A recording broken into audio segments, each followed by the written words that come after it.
नमस्कार। मैं उर्वशी, विभागाध्यक्ष हिंदी विभाग, रांची विमेंस कॉलेज, रांची। आज हम जिस विषय पर बात करेंगे वह है भाषा वर्गीकरण के आधार। संसार में लगभग 3000 भाषाएं प्रचलित हैं।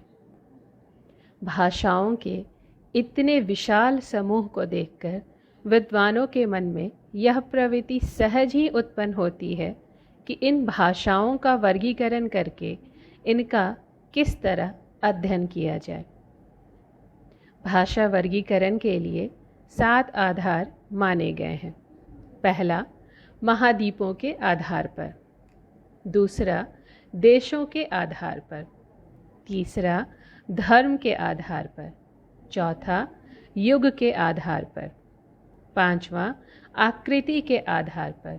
छठा, परिवार के आधार पर। और सातवां, प्रभाव के आधार पर। आजकल विभिन्न आधारों पर संसार की भाषाओं का वर्गीकरण किया जाता है, किंतु सभी आधारों में से केवल 2 आधारों पर भाषाओं का वर्गीकरण अधिक किया गया है। पहला, आकृति मूलक वर्गीकरण। दूसरा, पारिवारिक वर्गीकरण। पहले हम आकृति मूलक वर्गीकरण की बात करते हैं। इस वर्गीकरण को रूपात्मक, वाक्य मूलक, रूप रचनात्मक या पद्यात्मक वर्गीकरण भी कहते हैं। इस वर्गीकरण का मूल आधार वाक्य रचना है। वाक्य रचना में यह देखा जाता है कि किसी भाषा के वाक्यों में जिन शब्दों का प्रयोग होता है वे शब्द किस प्रकार निर्मित हुए हैं। क्या वे शब्द प्रकृति प्रत्यय के योग से बने हैं? क्या उन शब्दों का निर्माण संबंध तत्व के योग से हुआ है? क्या वे बिना संबंध तत्व या प्रत्यय के योग से बने हुए अव्यय एवं अविकारी शब्द हैं? अथवा उनका निर्माण विभक्तियों के योग से हुआ है या वे समासों के योग से बने हैं। इस प्रकार की रचनात्मक एवं पद्य निर्माण संबंधी बातों को ध्यान में रखकर ही आकृति मूलक वर्गीकरण किया जाता है। संसार की संपूर्ण भाषाओं को आकृति या रूप रचना अथवा वाक्य रचना के आधार पर 4 प्रमुख भागों में विभक्त किया जाता है। पहला है अयोगात्मक, दूसरा योगात्मक, तीसरा योगात्मक या प्रत्यय प्रधान भाषाएं, चौथा श्लिष्ट योगात्मक या विभक्ति प्रधान भाषाएं। पहले हम बात करते हैं अयोगात्मक भाषाएं। इस वर्ग के अंतर्गत संसार की वे भाषाएं आती हैं जिनके वाक्यों में सभी शब्द अविकारी, स्वतंत्र एवं अव्यय रूप होते हैं। इन शब्दों पर न तो काल, लिंग या वचन का कोई प्रभाव पड़ता है और न ये कारक रचना से ही प्रभावित होते हैं, अपितु केवल स्थान भेद, निपात तथा सुर के कारण उनका अर्थबोध हुआ करता है। इस वर्ग में संसार की भाषाओं में से चीनी, तिब्बती, अनामी, बर्मी, सियामी, सूडानी आदि भाषाएं आती हैं। दूसरा है योगात्मक या समास प्रधान भाषाएं।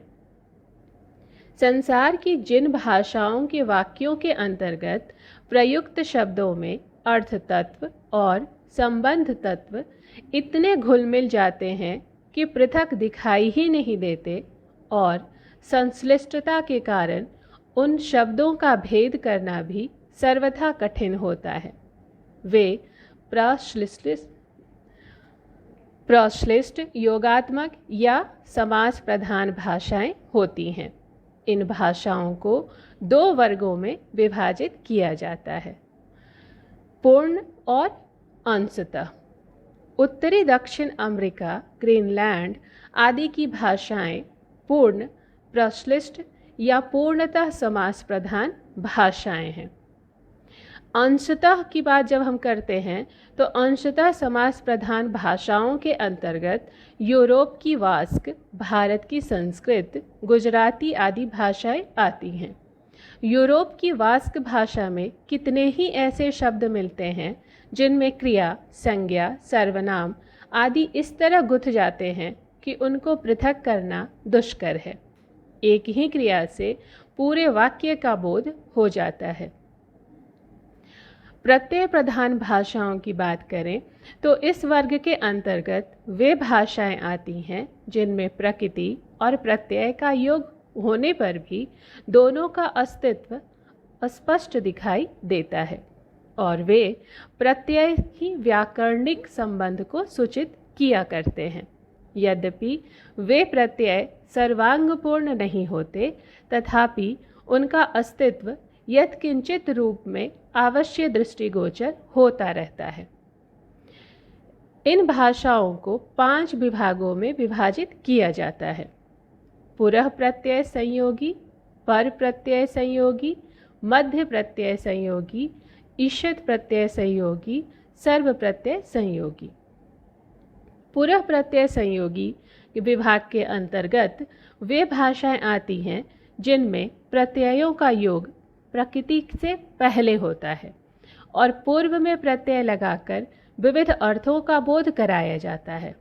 अफ्रीका के बंतू परिवार का काफिर तथा जुल्लू भाषाएं पुरः प्रत्यय प्रधान भाषाएं हैं। पर प्रत्यय संयोगी विभाग के अंतर्गत वे भाषाएं आती हैं जिनमें प्रत्ययों का योग प्रकृति के पश्चात होता है। यूराल, अल्ताई, द्रविड़ आदि परिवारों की भाषाएं पर प्रत्यय संयोगी हैं। अल्ताई परिवार की तुर्की ऐसी भाषा है जिसमें प्रकृति के बाद में प्रत्यय जुड़ने से वचन एवं कारक का पता चलता है। मध्य प्रत्यय संयोगी विभाग के अंतर्गत वे भाषाएं आती हैं जिनकी प्रकृति में प्रत्ययों का योग मध्य होता है। भारत में मुंडा भाषाएं तथा हिंद महासागर में स्थित मैडागास्कर की भाषाएं मध्य प्रत्यय संयोगी हैं।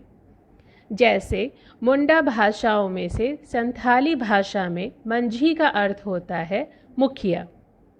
इस शब्द के मध्य में प प्रत्यय के जुड़ जाने से इसका बहुवचन बन जाता है, जैसे माँ पंछी, जिसका अर्थ है मुखियागण। ईषत् प्रत्यय संयोगी विभाग के अंतर्गत वे भाषाएं आती हैं जिनमें अयोगात्मकता के साथ साथ प्रत्यय संयोगात्मकता भी होती है। समास के साथ साथ विभक्ति का भी पुट मिलता है अथवा विभक्ति के साथ साथ प्रत्यय का संयोग दृष्टिगोचर होता है। जैसे जापानी और काकेशी भाषाएं कुछ कुछ विभक्ति की ओर भी झुकी हुई हैं। अफ्रीका के सूडान परिवार की हाउसा भाषा कुछ कुछ अयोगात्मक है और यूरोप के वास्क परिवार की भाषाओं का झुकाव समास की ओर दिखाई देता है। सर्व प्रत्यय संयोगी विभाग के अंतर्गत वे भाषाएं आती हैं जिनमें प्रकृति के आदि, मध्य और अंत में सर्वत्र प्रत्ययों का संयोग देखा जाता है। जिस तरह से मलयन और मलनेशिया परिवार की भाषाएं सर्व प्रत्यय संयोगी मानी जाती हैं। श्लिष्ट योगात्मक या विभक्ति प्रधान भाषाएं के अंतर्गत व्याकरणिक संबंध का बोध विभक्ति से होता है। उन्हें श्लिष्ट योगात्मक या विभक्ति प्रधान भाषाएं कहते हैं। इनमें विभक्तियां अपनी प्रकृति के साथ इतनी अधिक घुल मिल जाती हैं कि उनका स्वतंत्र अस्तित्व स्पष्ट दिखाई नहीं देता, जबकि प्रत्ययों का अस्तित्व स्पष्ट दिखाई देता रहता है। इन भाषाओं में कभी तो विभक्तियां प्रकृति के बाहर की ओर लगा करती हैं और कभी कभी वे प्रकृति के अंदर ही लगकर उसे विकृत बना देती हैं। इसी दृष्टि से इस वर्ग को 2 विभागों में विभाजित किया जाता है। पहला है बहिर्मुखी श्लिष्ट योगात्मक भाषाएं इनको बहिर्मुखी विभक्ति प्रधान भाषाएं भी कहते हैं। भारोपीय परिवार की भाषाएं इसी विभाग में आती हैं, क्योंकि इस परिवार की भाषाओं में विभक्तियों का योग बाहर से ही होता है। इस परिवार की सुप्रसिद्ध भाषा संस्कृत है, जिसमें व्याकरणिक रूपों का निर्माण विभक्तियों को बाद में बाहर से जोड़ने पर ही होता है। अंतर्मुखी श्लिष्ट योगात्मक भाषाओं में विभक्ति प्रधान भाषाएं आती हैं। इसमें सामी परिवार की भाषाएं आती हैं, क्योंकि इन भाषाओं की प्रकृति में विभक्तियों का योग आंतरिक रूप से होता है। इस परिवार की भाषा में प्रायः 3 व्यंजन वाली धातुएं मिलती हैं, जिनमें विभक्तियों के आंतरिक योग से विविध शब्द बन जाते हैं।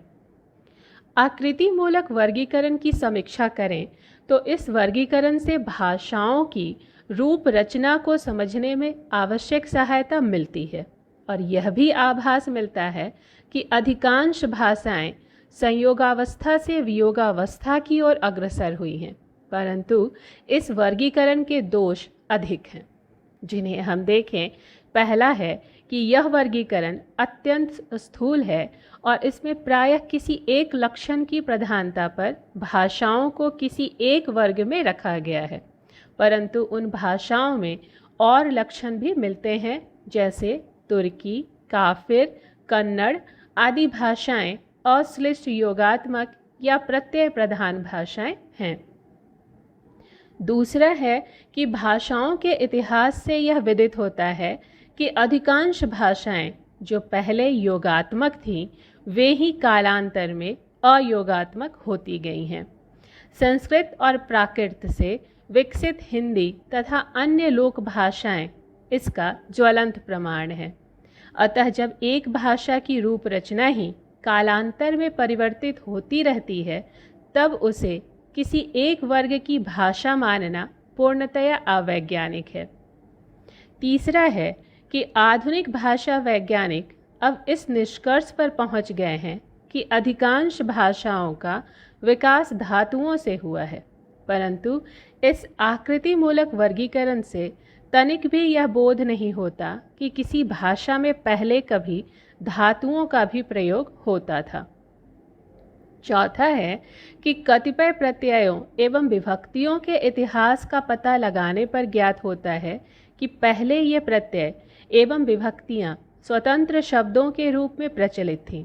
जैसे हिंदी में विभक्ति पहले संस्कृत मध्य के रूप में, हिंदी का विभक्ति पहले संस्कृत कृत के रूप में, संस्कृत ती, सी, मी आदि प्रत्यय सर्वनामों के अंशों के रूप में तथा अंग्रेजी की ly पहले लाइक के रूप में प्रचलित थी। इससे सिद्ध है कि भाषाओं में प्रश्लिष्ट से श्लिष्ट, फिर श्लिष्ट से अश्लिष्ट और अंत में अश्लिष्ट से अयोगात्मक अवस्था देखी जाती है। इसके पश्चात फिर अयोगात्मक से अश्लिष्ट योगात्मक, उससे फिर श्लिष्ट योगात्मक और उससे फिर प्रश्लिष्ट योगात्मक अवस्था आती रहती है। इस प्रकार भाषा चक्र अयोगात्मक से योगात्मक और योगात्मक से अयोगात्मक अवस्था की ओर चलता रहता है। अतः किसी भाषा को रचना के आधार पर कैसे किसी एक वर्ग का माना जा सकता है, जबकि वह सतत परिवर्तनशील रहती है। यह निर्विवाद सत्य है कि आकृति मूलक वर्गीकरण अवैज्ञानिक होने के कारण भाषाओं के अध्ययन में अधिक उपयोगी नहीं है। इसलिए अब इसका महत्व दिन प्रतिदिन कम होता जा रहा है और अधिकांश विद्वान आकृति मूलक वर्गीकरण की अपेक्षा पारिवारिक वर्गीकरण को अधिक महत्व देते हैं। अब हम बात करेंगे पारिवारिक वर्गीकरण का। संसार की विभिन्न भाषाओं का सूक्ष्म अध्ययन करने पर यह ज्ञात होता है कि भाषाओं में निकट संबंधी व्यक्तियों, नित्य प्रति व्यवहार में आने वाले पदार्थों, सर्वनामों, संख्यावाचक शब्दों, कतिपय व्यापार बोधक क्रियाओं, साधारण व्यापार बोधक शब्दों आदि में पर्याप्त ध्वनि साम्य दृष्टिगोचर होता है। इसको देखकर विद्वानों ने अनुमान लगाया कि जिन भाषाओं की शब्दावली में ऐसे साम्य विद्यमान है वे निश्चय ही किसी एक वंश या परिवार की हैं और पारस्परिक ऐतिहासिक संबंध रखती हैं। ऐसी भाषाओं का विकास भले ही विभिन्न स्थानों पर हुआ हो, उनमें स्थानीय भेद के कारण अब भले ही कुछ परिवर्तन दिखाई देता हो, किंतु आरंभ में वे किसी एक स्थान की ही भाषा से संबंध रखती थीं। ऐसी विभिन्न भाषाओं के परिवारों का अनुसंधान करके विद्वानों ने संसार की भाषाओं को विविध परिवारों में विभक्त किया है। भाषाओं के इसी विभाजन को भाषा का पारिवारिक वर्गीकरण कहते हैं। भाषाओं के परिवार का निर्धारण किन आधारों पर होता है, यह पहले हम जानते हैं, जिनके लिए 4 मूल आधार निश्चित हैं। पहला है ध्वनि साम्य, दूसरा शब्द साम्य, तीसरा व्याकरण साम्य और चौथा स्थानीय समीपता। पारिवारिक वर्गीकरण के पहले रूप को हम देखते हैं ध्वनि साम्य। किसी एक परिवार की भाषाओं में प्रायः विशेषता मुख्य रूप से देखी जाती है कि उनमें मूल ध्वनियाँ सुरक्षित रहती हैं और अपने समीपवर्ती अन्य भाषा ध्वनियों से वे प्रभावित नहीं होती। जिन भाषाओं में उनकी मूल ध्वनियाँ वैसी की वैसी बनी रहती हैं, उनको एक परिवार की भाषाएं माना जाता है। भारत में मुंडा परिवार की भाषाएं उत्तर में आर्य परिवार से और दक्षिण में द्रविड़ परिवार की भाषाओं से घिरी हुई हैं। उनकी ध्वनियों पर न तो आर्य परिवार की ध्वनियों का प्रभाव पड़ा और न द्रविड़ परिवार की ध्वनियों ने उन्हें प्रभावित किया। वे अभी तक अपना स्वतंत्र अस्तित्व बनाए हुए हैं। फारसी की ध्वनियों का संबंध भारतीय आर्य भाषाओं के साथ स्थापित हुआ, तब फारसी ध्वनियों से बने हुए कागज़, मजदूर, खसम, गरीब, वक्त, मअल्लुम आदि शब्द हिंदी में आते ही कागज़, मजदूर, खसम, गरीब, वक्त, मालूम आदि हो गए। इससे यह सिद्ध होता है कि एक परिवार की ध्वनियाँ सदैव एक सी रहती हैं, चाहे दूसरे परिवार के शब्द उस परिवार में आ जाएं। उस परिवार की मूल ध्वनियों पर कोई प्रभाव नहीं पड़ता और उन शब्दों को उस परिवार में प्रचलित ध्वनियों के अनुकूल बोला जाता है। अंग्रेजी का सिंगल हिंदी में सिंगल हो गया है। अंग्रेजी का लैंटर्न हिंदी में आकर लालटेन हो गया है। अंग्रेजी का बॉक्स हिंदी में आकर बक्स हो गया है। यह हिंदी की अपनी ध्वनियों के अनुसार उक्त अंग्रेजी शब्दों के ढाल लेने पर हुआ है। दूसरा है शब्द साम्य। भाषाओं का परिवार निश्चय करने में शब्द साम्य का भी अत्यंत महत्व है। जब विविध भाषाओं के शब्द समूह का अध्ययन करने पर यह ज्ञात होता है कि अमुक अमुक भाषाओं में एक सा शब्द समूह प्रचलित है, तब उन सभी भाषाओं को एक परिवार की भाषा माना जाता है। किसी भी जन समुदाय के सभी व्यक्तियों द्वारा प्रयोग में लाने जाने वाले शब्द, माता पिता, भाई आदि परिवार संबंधी शब्द, मैं, तू, वह आदि सर्वनाम संबंधी शब्द, आँख, नाक, कान, मुँह आदि शरीर संबंधी शब्द, 1, 2, 3, 4 संख्यावाचक विशेषण वाले शब्द, खाना पीना, सोना उठना बैठना आदि दैनिक क्रियाओं के शब्द, आग, पानी, लकड़ी, मिट्टी, अनाज आदि घर गृहस्थी के व्यवहार में आने वाले शब्द, और ऐसे पदार्थवाची शब्द जिन्हें सभी व्यक्ति व्यवहार में नहीं लाते किंतु सभी समझते हैं, जैसे दर्री, गद्दा, तकिया, लिहाफ, चादर, कमीज, कोट, धोती, कुर्ता, साड़ी और लोटा, गिलास, कटोरी, बाल्टी। शिक्षित और सभ्य व्यक्तियों द्वारा प्रयोग में ले जाने वाले शब्द जिनका संबंध शिक्षा और सभ्यता से होता है, जैसे कलम, दवात, कागज़, किताब, कॉपी, मेज, कुर्सी, पलंग, बैठक कक्ष, स्नानगार, रसोई घर, टेलीफोन भवन, टेलीविज़न इत्यादि। साहित्य, कला एवं विज्ञान संबंधी वे शब्द जिनका प्रयोग विशिष्ट कलाकार, साहित्यकार, वैज्ञानिक किया करते हैं, जैसे काव्यशास्त्र, उपन्यास, चित्रकला, संगीत कला, ऊर्जा, परमाणु बम इत्यादि। इन सभी वर्गीकरण का अत्यंत स्थूल दृष्टि से अगर हम अध्ययन करें तो यह पता लगता है कि किन किन भाषाओं में कौन कौन से वर्ग के शब्द समूहों में अधिक साम्य दृष्टिगोचर होता है। जितने अधिक वर्ग के शब्द समूहों में जितना अधिक साम्य दृष्टिगोचर होगा, उतनी ही अधिक भाषाएं एक परिवार की मानी जाएंगी। जैसे विद्वानों ने पिता के लिए संस्कृत में पितृ, अवेस्ता में पितर, फारसी में पिदर, ग्रीक में पेटर, लैटिन में पेटर, इटालियन में पेडर, स्पेनिश में पेडर, जर्मनी में जैसे वेटर, पुरानी अंग्रेजी में फेडर, आधुनिक अंग्रेजी में फादर देखा।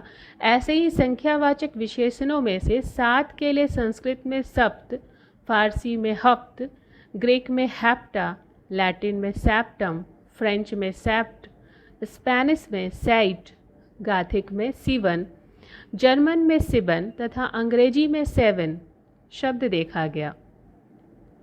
इन शब्दों की यदि तुलना करें तो ज्ञात हुआ कि यह शब्द साम्य उक्त भाषाओं को किसी एक परिवार की भाषाएं घोषित करता है। फिर देखते हैं हम व्याकरण साम्य। भाषाओं के परिवार निश्चित करने के लिए व्याकरण की समानता पर ध्यान देना आवश्यक है। एक परिवार की भाषाओं में व्याकरण तथा रचना संबंधी तत्वों में पर्याप्त साम्य होता है। व्याकरण साम्य पर विचार करते समय भाषाओं के अंतर्गत किन बातों पर ध्यान देना है, वह है धातुओं में शब्द निर्माण की प्रणाली, प्रतिपादकों में विविध प्रत्ययों के योग से शब्द निर्माण की विधि और वाक्य रचना प्रणाली। विविध धातुओं से जब शब्द बनाए जाते हैं तब एक परिवार की भाषाओं में वे एक रूप में ही प्रचलित होते हैं। जैसे क्री धातु से कार्य, काम, करना, क्रिया आदि शब्द बने हैं। इनका प्रचार प्रसार समस्त आधुनिक आर्य भाषाओं में हुआ है। आ प्रत्यय जोड़ने पर लता, विद्या, प्रिया, माता, सुता जैसे शब्द बने हैं, जो समस्त आधुनिक आर्य भाषाओं में कुछ हल्के फुल्के रूपांतर के साथ प्रचलित हैं। ऐसे ही वाक्य रचना में भी साम्य देखना आवश्यक है। जैसे अंग्रेजी का Ram takes tea, Ram takes tea वाक्य का रूपांतरण है हिंदी में राम पीता है चाय, किंतु हिंदी में यह वाक्य राम चाय पीता है ही लिखा जाता है। इस प्रकार वाक्य रचना प्रणाली को भी ध्यान में रखकर ही सगोत्री भाषाओं में किसी एक परिवार का निर्धारण किया जाता है। फिर है स्थानीय समीपता। भाषाओं के परिवार निर्धारण में स्थानीय समीपता को भी ध्यान में रखा जाता है। जैसे खड़ी बोली बांगरू और ब्रज, बुंदेली, अवधी, कन्नौजी, बघेली आदि बोलियों के समीप ही मैथिली, राजस्थानी, गुजराती, मराठी, बंगाली, पंजाबी आदि भाषाएं भी हैं और इनमें स्थान संबंधी समीपता के कारण ही बहुत कुछ साम्य भी है। इसलिए इन्हें निःसंकोच एक आर्य परिवार की भाषाएं माना जाता है। ऐसे ही तमिल, तेलुगु, कन्नड़, मलयालम भाषाएं भी परस्पर एक दूसरे के अत्यंत निकट हैं और उनमें भी स्थानीय सामीप्य विद्यमान है। अतः इन्हें एक द्रविड़ परिवार की भाषाएं माना गया है।